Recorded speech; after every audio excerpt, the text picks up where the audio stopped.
Hi everyone, and welcome to our webinar today on people in the cold chain and resource in the cold chain. We were talking a bit about the challenges we face in recruiting people and in retaining people, and how we develop talent in this vitally important industry. My name is Shane Brennan, and I'm Chief Executive of the Cold Chain Federation, and I'm going to be comparing the session.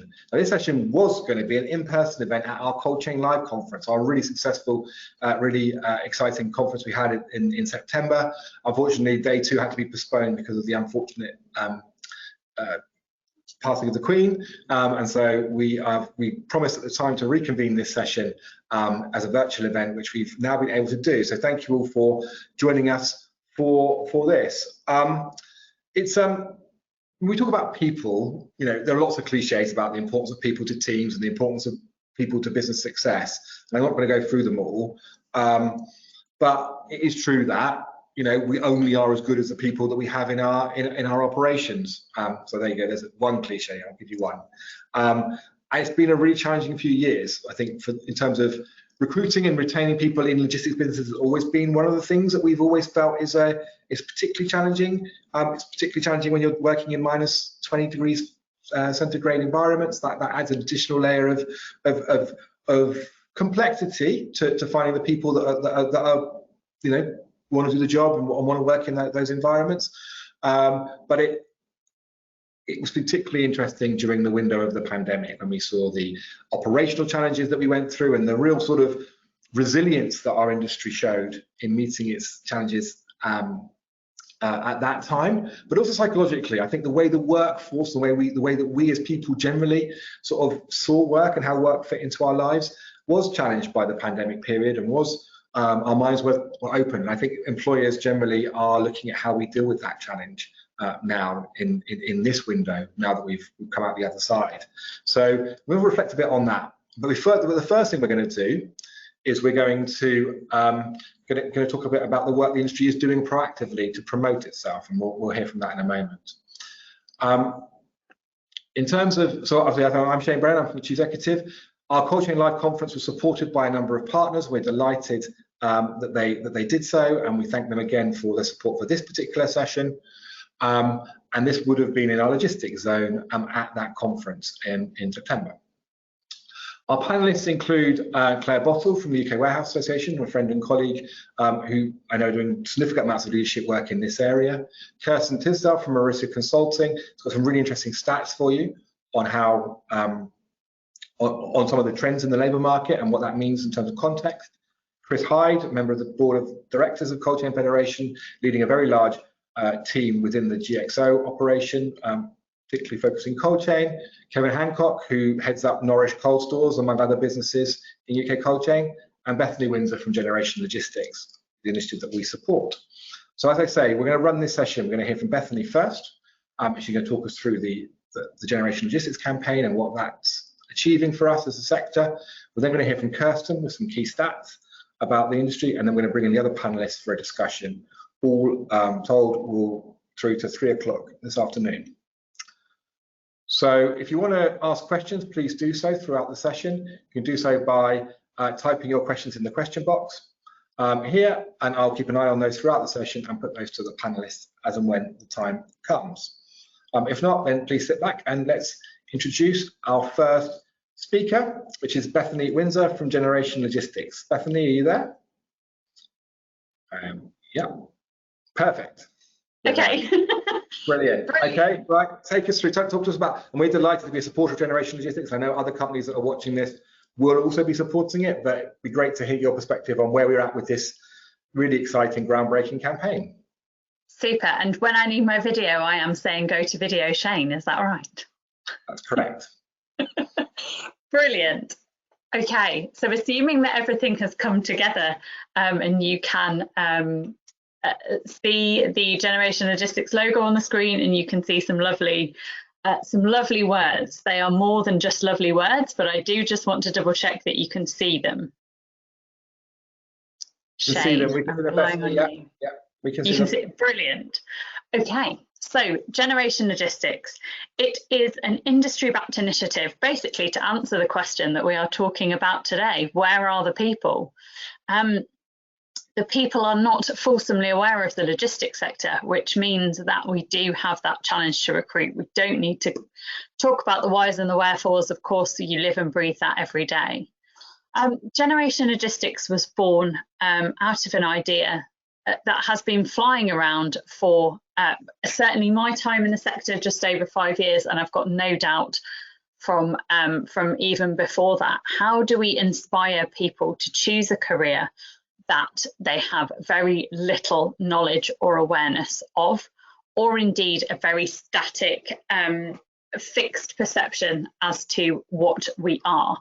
Usually either lorry drivers or pickers and packers at Amazon. That's the only company that exists in that very narrow window. I'm being glib, of course, but it's not too far away from the truth, particularly for our younger people who, of course, we talked about not talking about cliches, but will form the workforce of the future. What we wanted to do, and what we are still continuing to do with Generation Logistics, is inspire and educate people, raise awareness for people not currently in the sector to think about how they might fit in. That is not only in our operational roles, it's also in things like HR and finance and IT, where we also suffer shortages in the sector because nobody knows to look at the sector. And we mentioned the pandemic earlier. Really, if there is a silver lining, and crikey, weren't we all looking for one, it was that logistics has been put at the forefront of a lot of people's minds who might not have otherwise considered the sector at all, never mind working in it. So that designation as key workers has really helped to position us in the same way as teachers, nurses, perhaps as well pre-pandemic at any rate, in terms of keeping Great Britain moving, fed, watered, etc. So this was written by marketers. They do a much better job than me, and I love that siren call. We want to get real people talking about real jobs with real passion in front of people who have never considered the logistics sector. We want to try and reach 600 million reach. That's our reach target. So things that might have crossed your feed, and 600,000 views of the Generation Logistics website between August 2022 and August 2023. We are building the campaign though for longevity. So we have started a foray into education. We're doing a great piece of work with the DWP because young people are not our only target audience. But what I want to share with you today, to that point about where are the people, was some of our benchmarking research. What was the public perception of careers in logistics? Before I do that, a short video about Generation Logistics.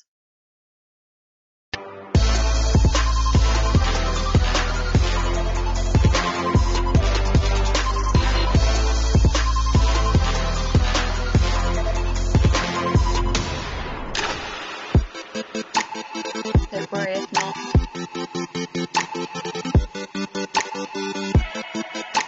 Don't worry, we can do that later.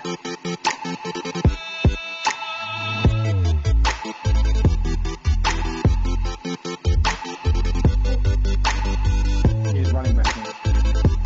Oh, okay, lovely. Hopefully you will agree that that positions our sector in an interesting light. That's what we're trying to do, spark a bit of interest. And all thoughts and questions welcome, of course.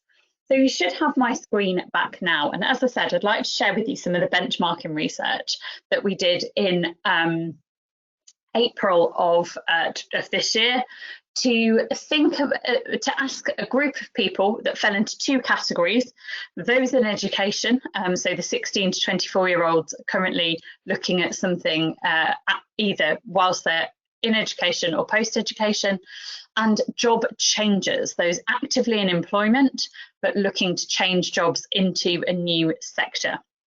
So clearly this is part of a bigger piece of research, so if anybody would like the full pack, please do let me know. But we really wanted to understand, was what we were building with Generation Logistics resonant, or does everybody have a really good understanding of the sector and they've just decided it's not for them? You know, before we went off with our sponsors' money and arguably equally as importantly, the DfT's money. So the first thing that we asked was, when it comes to careers, what are you looking for? This is not a career in logistics, this is a career in general. And I'm sure that those results will be resonant with many, if not all of us. A good work-life balance, high rates of pay. The third section, something that I enjoy or that I'm good at, we're going to come back to in the context of logistics. Because as you'll see as we go through, one of the biggest challenges was the people surveyed didn't know whether they would enjoy or be good at logistics because they didn't really know what that meant as a sector.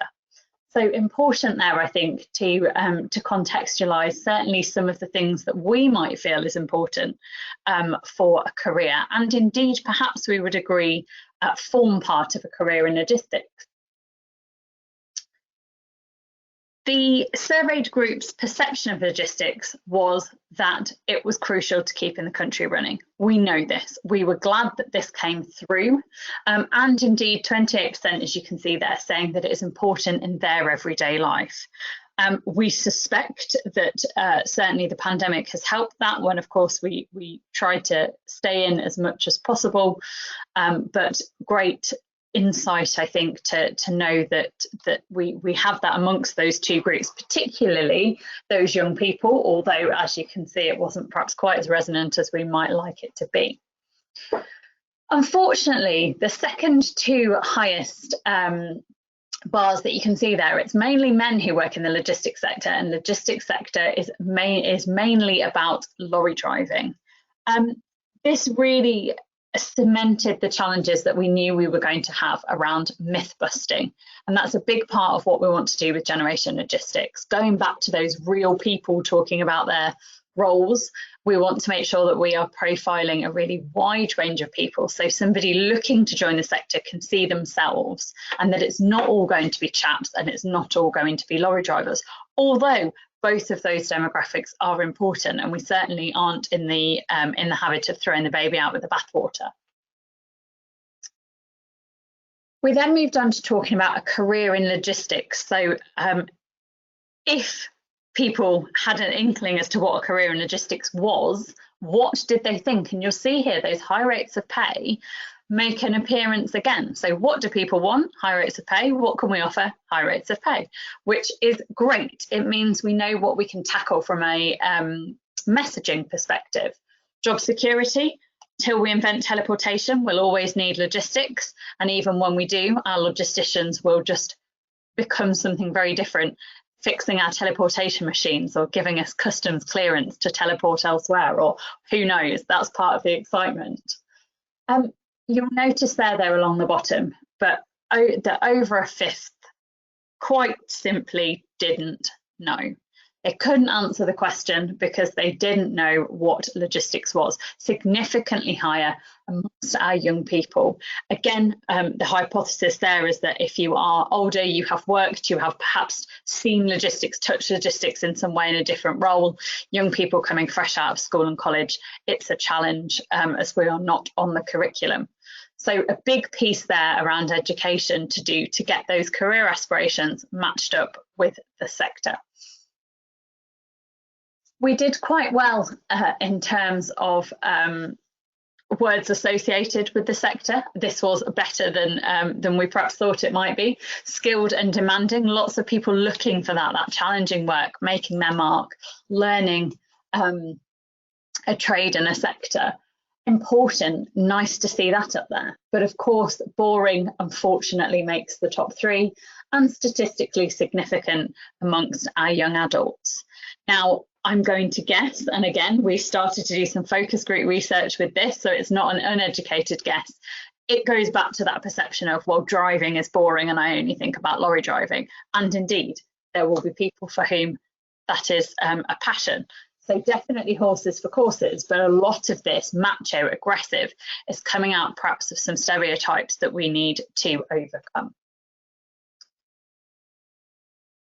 Lots of movement here is needed. A small proportion will find a career in logistics appealing. The purpose of the awareness campaign across social media, across some education channels, is to change those perceptions and make logistics and the many, many job families within it that you can see on our website, quick plug for the website there, make all of those attractive. Again, you've got lots of people in the middle, and that is where not only do we have the opportunity to sway them positively, but usually the middle can be indicative of, I don't know, so I'm gonna plump for the middle. So definite opportunity to make some movement there among both groups. So in summary, we found out that people in both of those categories, young people and job changers, agreed that logistics was crucial in keeping the country running. People believed that it was important, that it might offer those good rates of pay, job security, but not enough people were sure about that, which has meant that we haven't had a flood and influx of people coming in to join the sector. So the piece that we need to do is education. We need to talk to particularly young people about how wonderful our sector is, and that is at the heart of Generation Logistics. Thank you, Shane. Thank you, Bethany. And I have to say that, obviously we've been supporting Generation Logistics from the initial concept, but I'm very, very impressed with what you guys have achieved so far in terms of bringing together the messaging and some of the thinking that's gone behind some of the messaging that's gone into it. And so we're very pleased and proud to be part of the initiative. Bethany, from your point of view, thinking about things, Generation Logistics sort of was born in the fire of quite a stressful time of interaction between government and the industry and others and the media, lots of focus on things in perception terms at least not working from a supply chain point of view.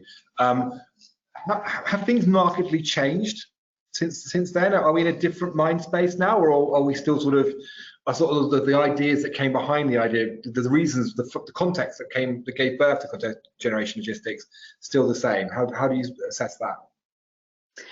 So from a government perspective, we have had full support, not only financially from the DFT, but also operationally from DFE, DWP and the DFT themselves.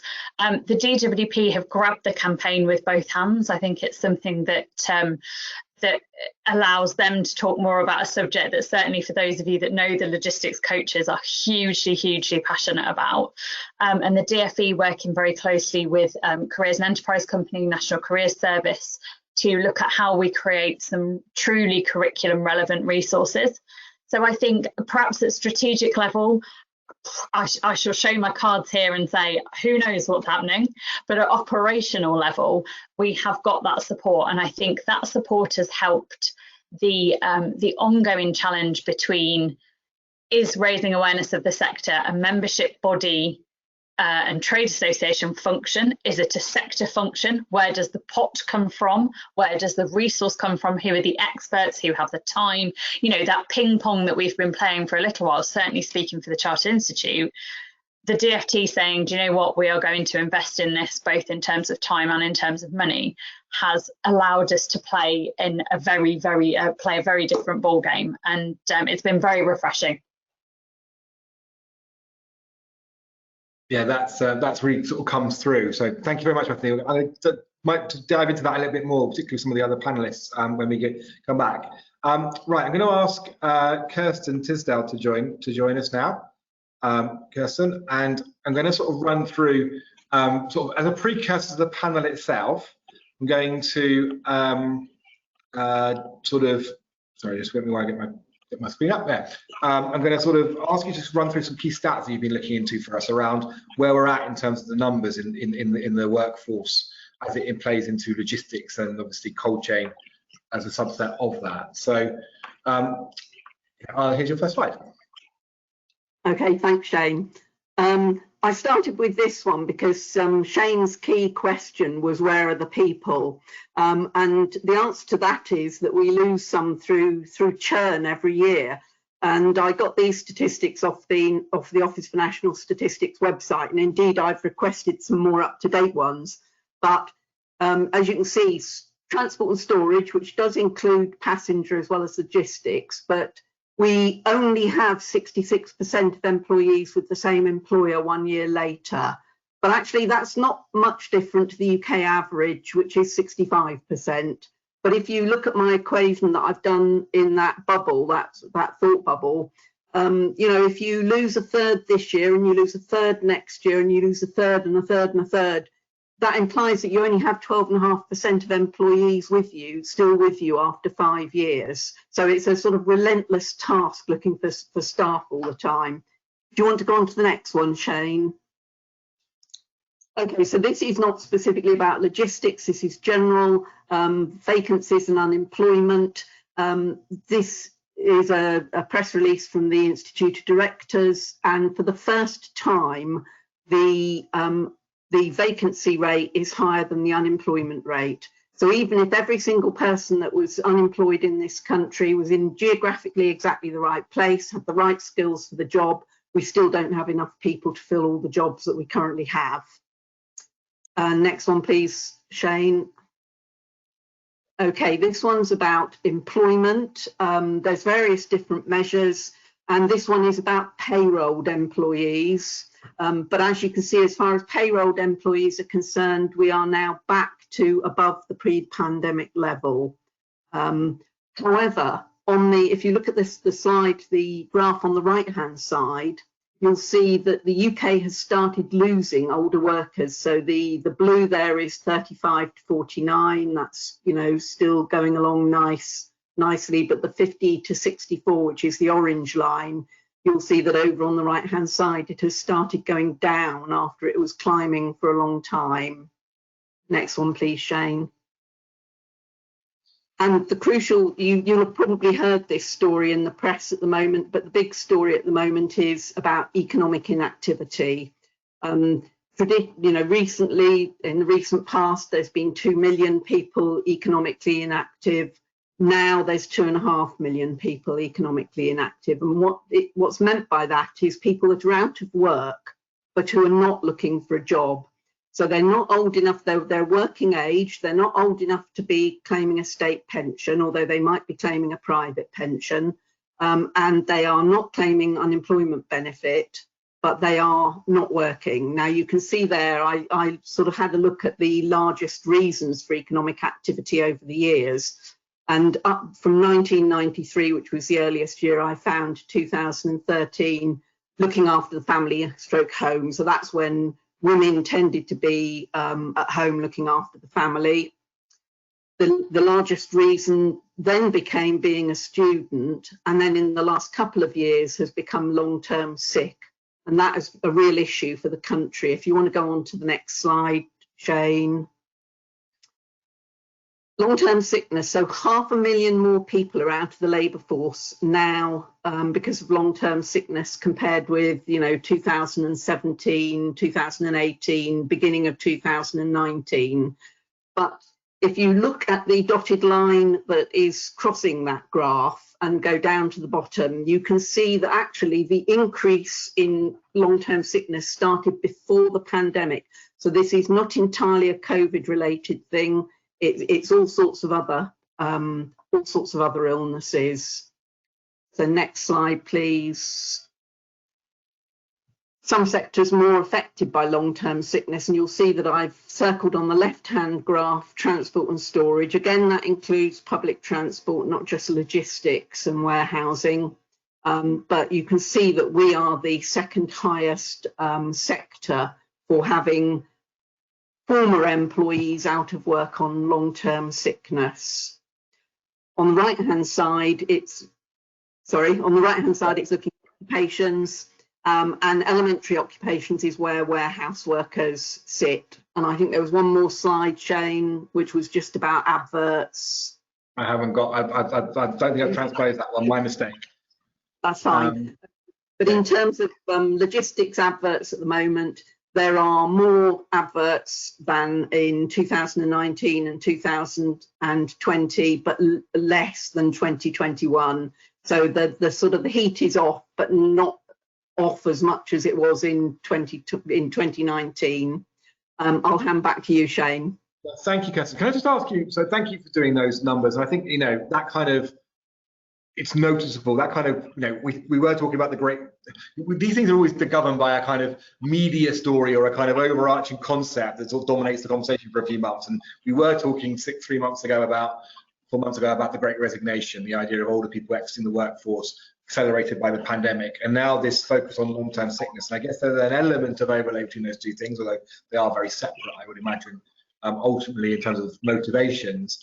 How much do you pick up that this actually impacts on the sort of recruitment and retention strategies of businesses in logistics? Have you had any thoughts on that, Kev? Oh, if I had one message, Shane, it would be that one of the things that we need to do as an industry is fight our corner compared to other industries, because what all these figures bring together is a picture where everybody's fighting for staff, and what we don't want to be doing is fighting ourselves for staff. So we need to be making the entire industry, and Bethany plainly, the Generation Logistics thing is aimed at doing exactly that, raising awareness, improving the picture that the public has of our industry, so that we can attract people in from outside of the current pool of labour.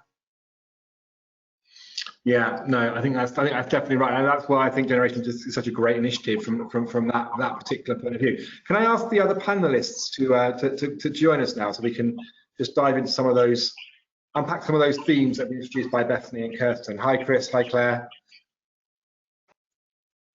Oh, looking for Kevin and Beth. Yep, perfect. There we go. We're a full team now. Thanks very much, everyone. Really interesting kind of overview there about motivations and people's attitude towards the idea of work, just in some of the statistics that are at play right now in terms of the market overall. Can I ask you first, Chris, from a GXO point of view, just sort of maybe just quickly what you do within GXO for the benefit of the audience, and then also just your understanding of how you've come through the last couple of years and where you're at now in terms of your recruitment and retention sort of strategies of the business. Cool, thanks Shane. So Chris Hyde, I'm a BU director, so I sit on the UK exec team for GXO and look after a number of different business units, predominantly the convenience and food service, which obviously covers a significant amount of cold chain for both transport and warehousing, upscale logistics down through to the end user, so a broad range of services. Before I start, I've just got a shout out for Bethany, that the myth busting, I love that, because I think most of my time I spend being a myth buster. So I must have watched, I enjoyed Ghostbusters as a kid, but myth busting is what we do in our industry. And actually, we're always talking about how exciting this industry is, and you need to be in it. But sometimes people just don't believe us. So the more myth busting we do, the better. I guess 3 things for me to answer the question. What's different than sort of 2 years ago? What have been the major changes in the last couple of years with recruitment? I guess the big one is around flexibility. So we've touched upon this already a little bit. There's a big difference between what baby boomers want and generation, or millennials, let's say, Generation Y millennials want, in terms of flexibility, more experiences, etc. So I think gone are the days, particularly in the last 2 years with IR35, with Brexit and with the global pandemic, then as employers we need to be a little bit more flexible and maybe move away from those traditional shift patterns, because our colleagues want something completely different to that, and it's recognising that. So I think flexibility has been one. I think second, I've got more mentors, more newly qualified champions, buddies, etc. Because as you've seen from some of the stats, we've lost some of our experience in the industry, and therefore we're bringing a lot more fresh people in, regardless of age, but still fresh to our industry, be it MHE drivers, be it LGV drivers, etc. So we've had to respond to that, because we can't just give people new licenses and away you go. Support and make sure they have the confidence to do their newly qualified skills.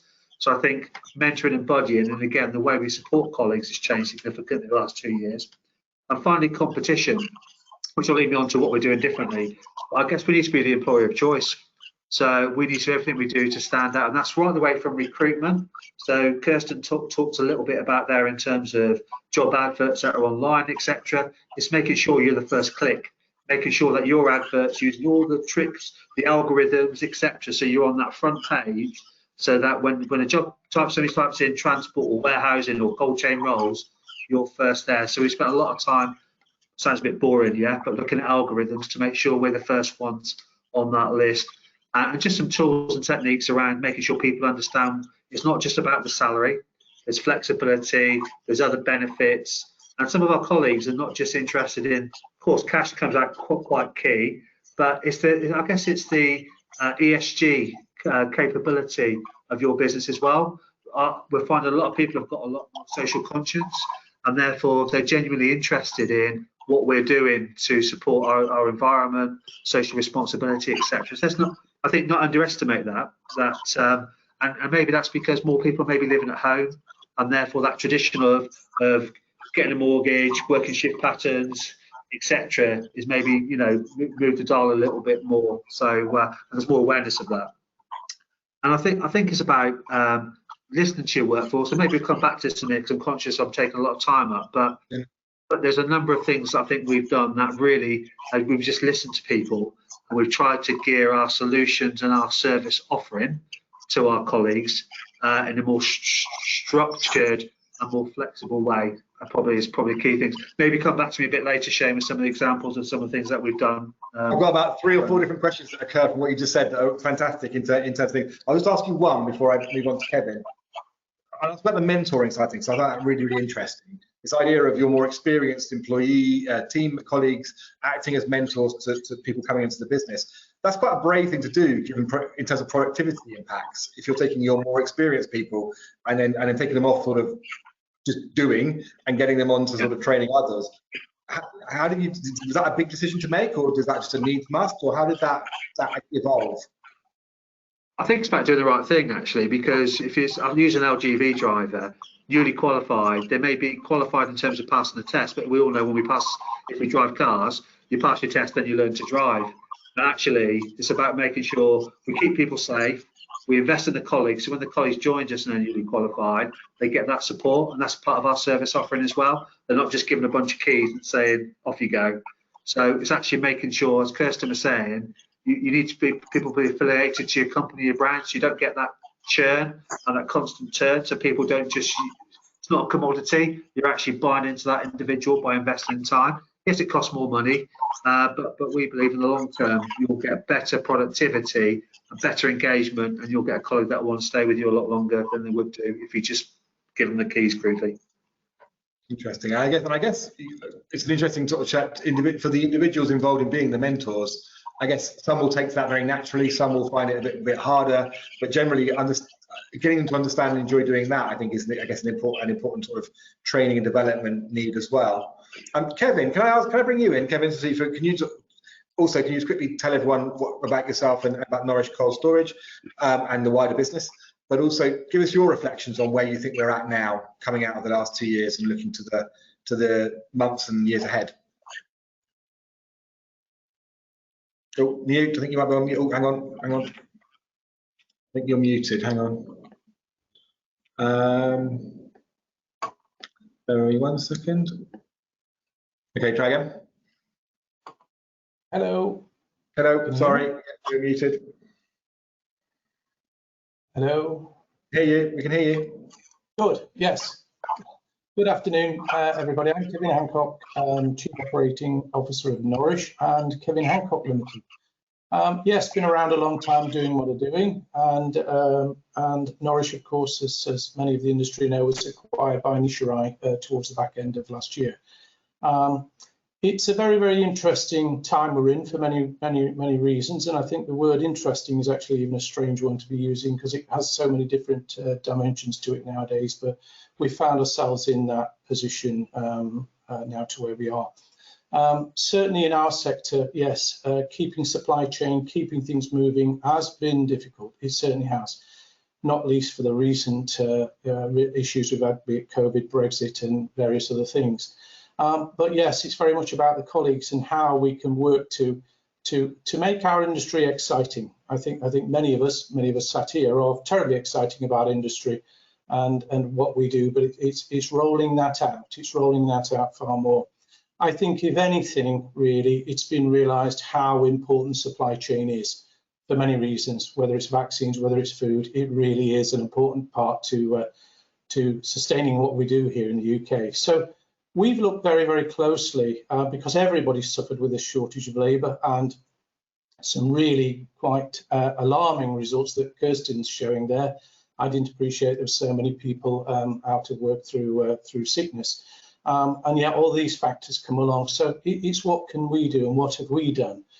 We've looked at various things, as Chris has pointed out to, we've changed shift patterns. We need to do that. We need to understand and use as much of the workforce as we possibly can. And picking up on some of the things again from Bethany there of, bringing more ladies into operations and things, it's fantastic. We've changed shift patterns, but we've taken time to actually understand our colleagues to what really makes them tick. Yes, and we can see at the top of the list, yes, there's money there as a reason, but there's lots more besides that. So we take great interest in people that join our organisation. Of yes, you've possibly joined and you've come for a role of whatever it is, but it's where do you see yourself? Where do you want to go? What do you want to be really? And I think that in itself is exciting. It's exciting for them seeing a future, but it's actually very exciting for us also in the bringing on that next generation, because for sure going forward the skills are changing, and I'm a massive believer in mentoring, as Chris has pointed up in his business, that it really is how we drive things forward and what we're delivering, and it is with the workforce. So yeah, we've changed in many ways now to how we all looked at the labour market before. And yeah, some points picked up, we're all out there for the same labour, what makes it attractive to our industry? And I think there's lots of good reasons and points to drive that forward now. So yes. Yeah, thank you. Interesting to say, sitting down with I guess it's a mentality shift to sit down with the employee, particularly a very relatively new employee, and say, what do you want to do, or how do you want to take forward your career? How can we serve you? But how do you sort of get into how do you get the business to that mindset? How do you start sort of, and what do you think's worked well in that context in terms of having those sorts of conversations? I think really for us is, many people just see our industry, yes, supply chain, moving boxes from A to B, or whatever we're doing with that. And I think it's pointing out the biggest picture, which more people have seen.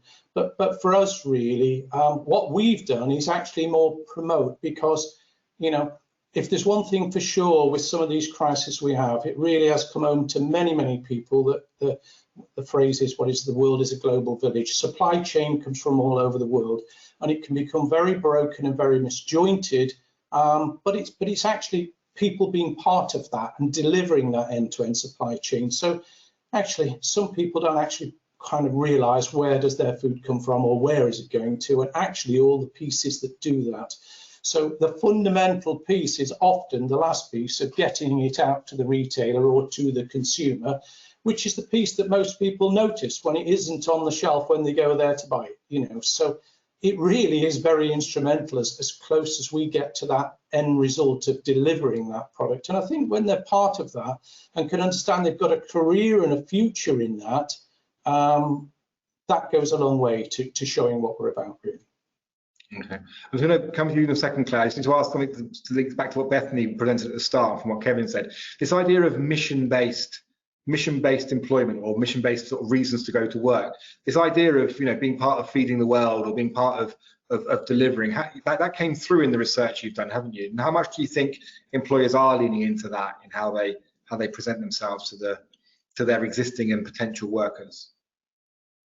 I think it certainly did come through, and I think for the companies who are really making not only making their mission and vision statements clear, but who are actually living and breathing it, because of course recruitment is only one part of the puzzle. We've got to then retain, so hugely important to actually do what you said that you're going to do.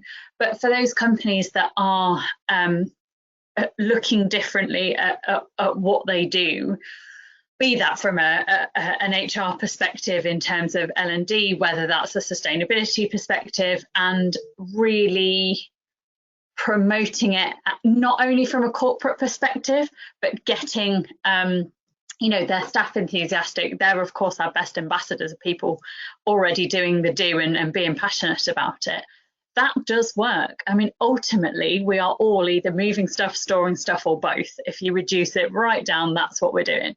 So how does a young person, particularly a young person without a wider knowledge of who we are and what we do, determine where they're best going to fit in terms of which company?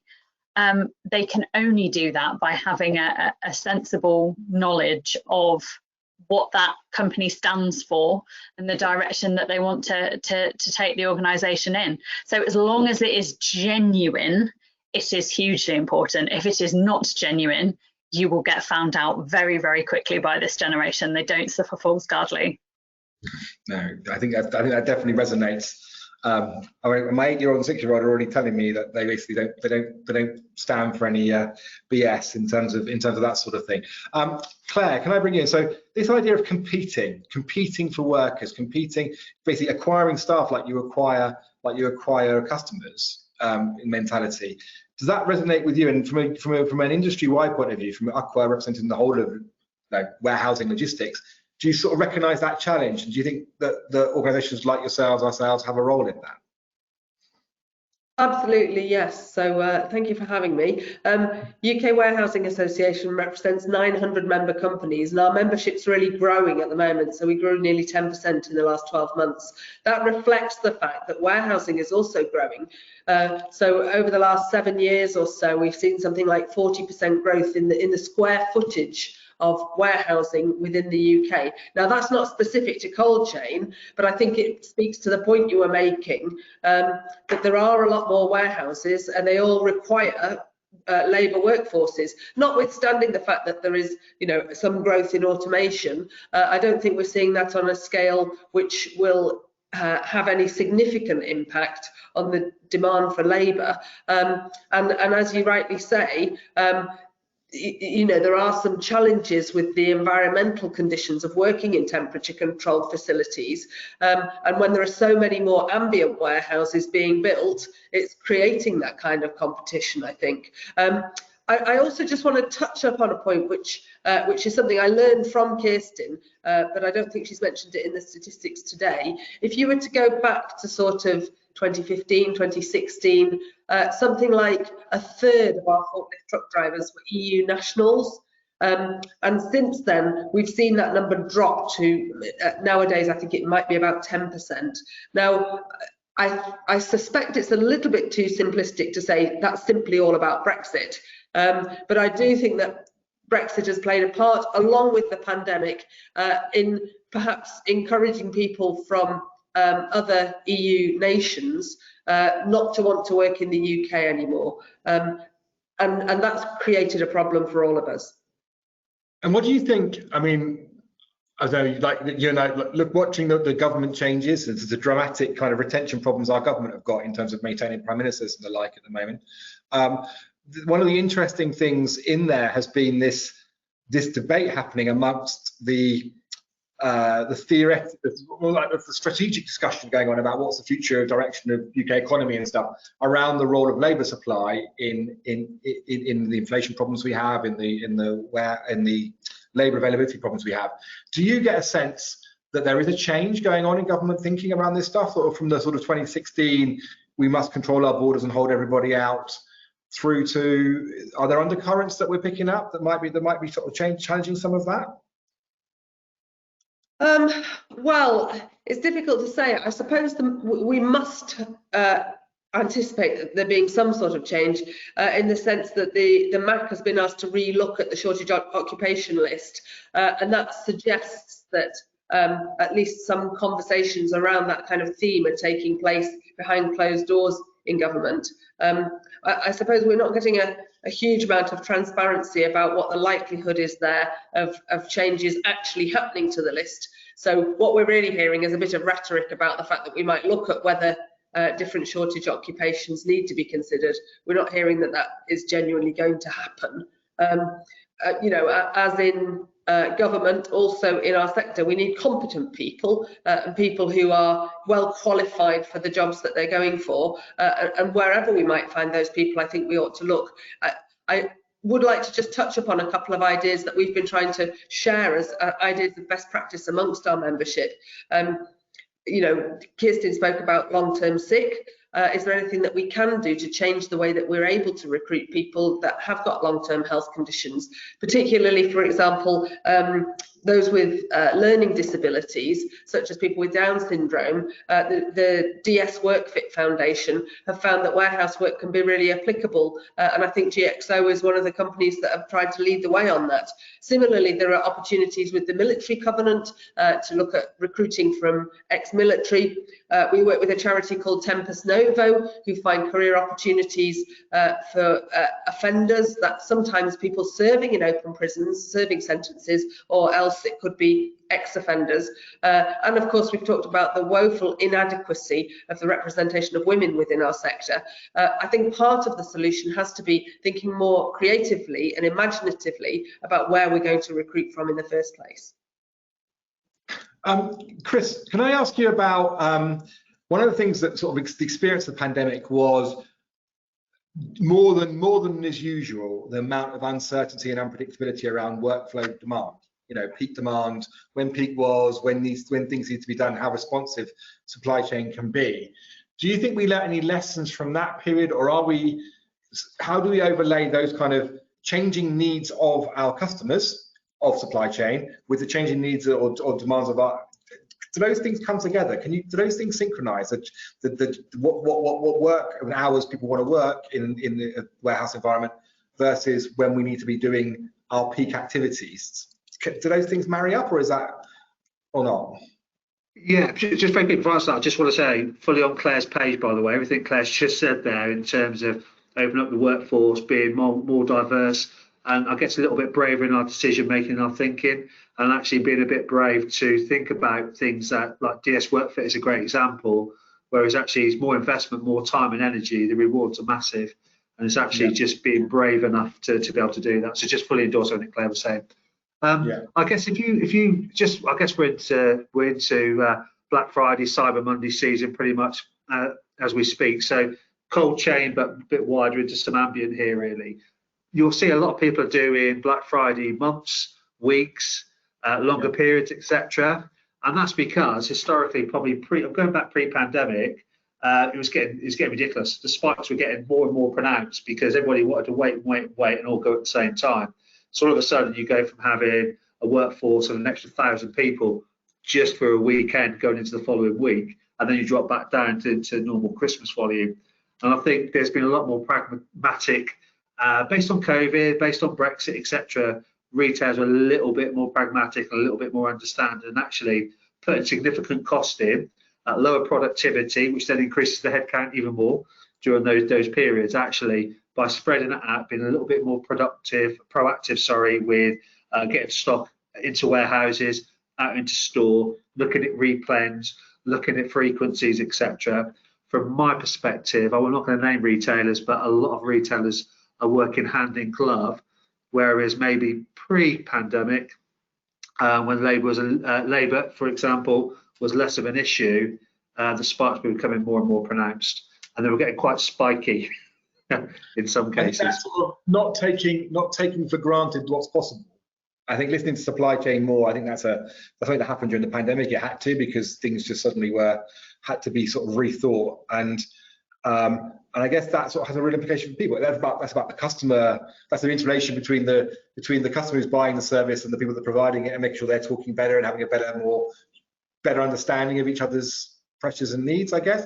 And that plays through into how you deal with your people. Definitely, and I think if you think about the basket customer, the person who's going to whatever retail outlet to pick up that product, then actually our customers who are providing those, those are the retailers. They want surety that when they do have a spike or promotion, you can deliver. And if there's less certainty because there's higher spikes and there's challenges, then they're not going to provide that service to their customers, and that basket customer goes into store and they haven't got what they wanted.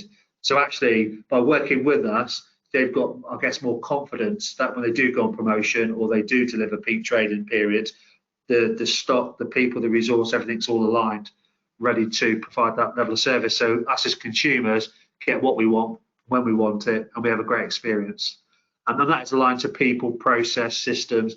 And I think we're a little bit more tolerant now around that, knowing the supply chain issues that we all faced and we lived through during the pandemic. Yeah, thank you.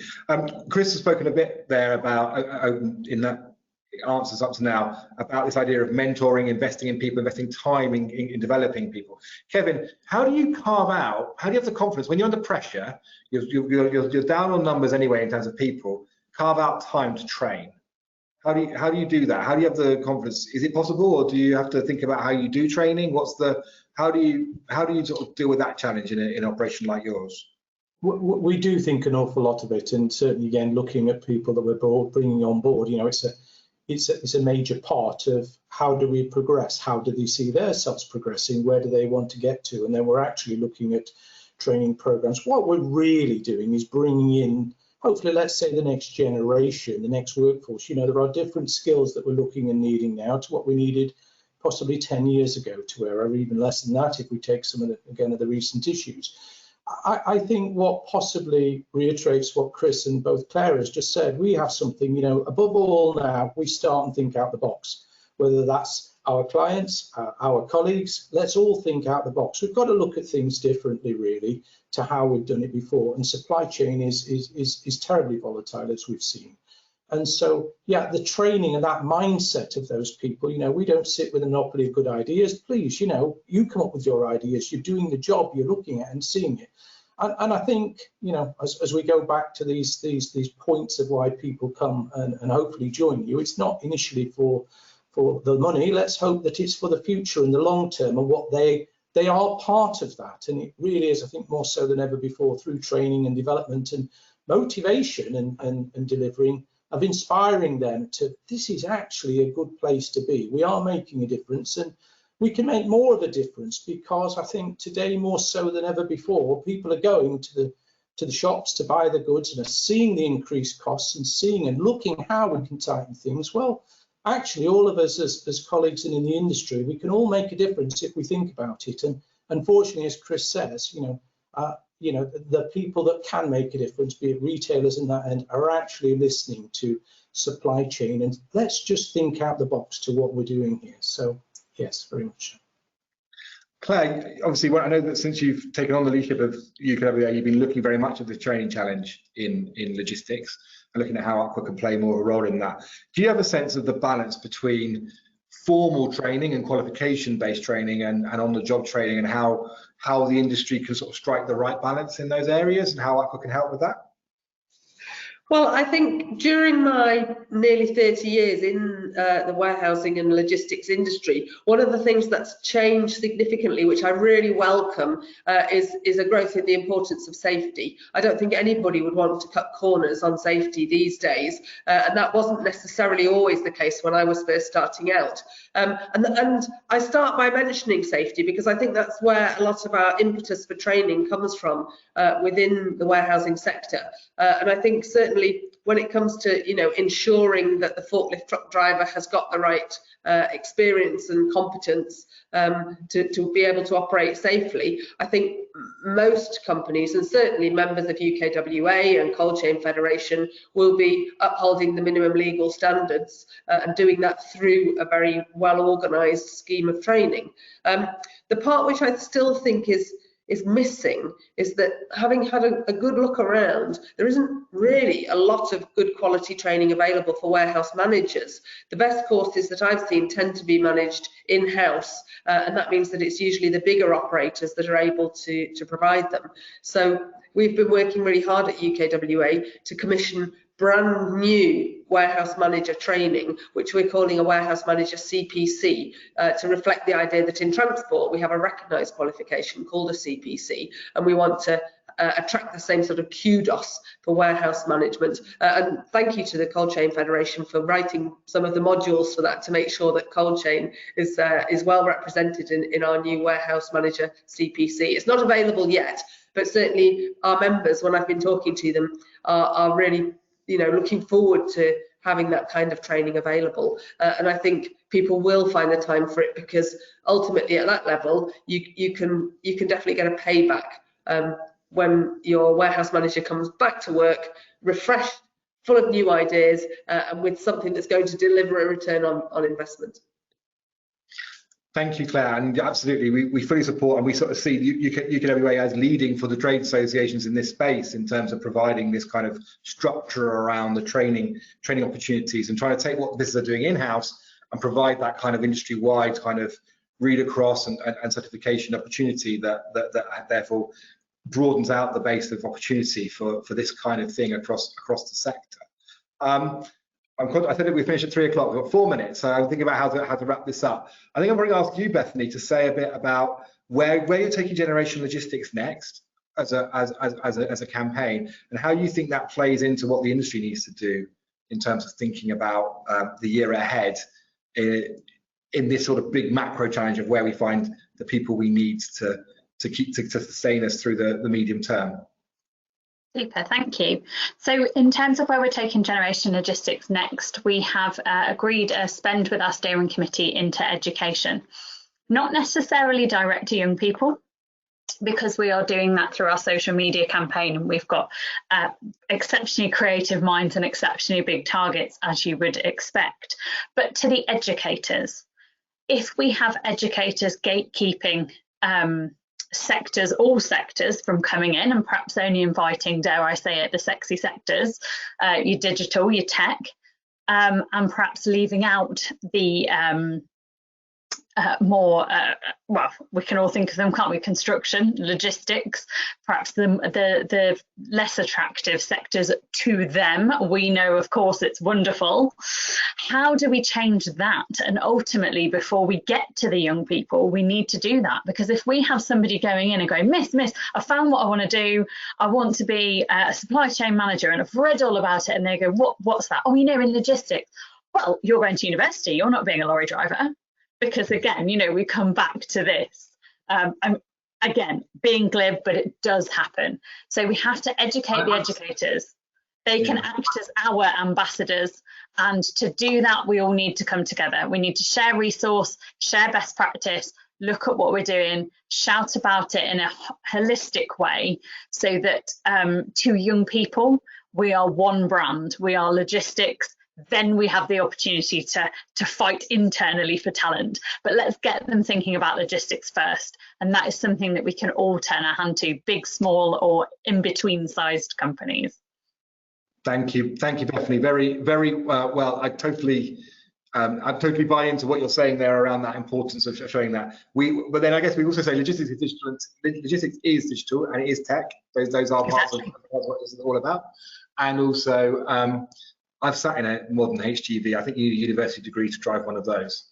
Exactly. Skilled profession. Here. Yeah. But thank you very much, Bethany. Thank you, everyone, to all the panelists for this conversation. We've covered quite a lot of ground, but there's a lot of really important messages that have come through, which we'll capture and write up and share in our network after today, as well as share the recording.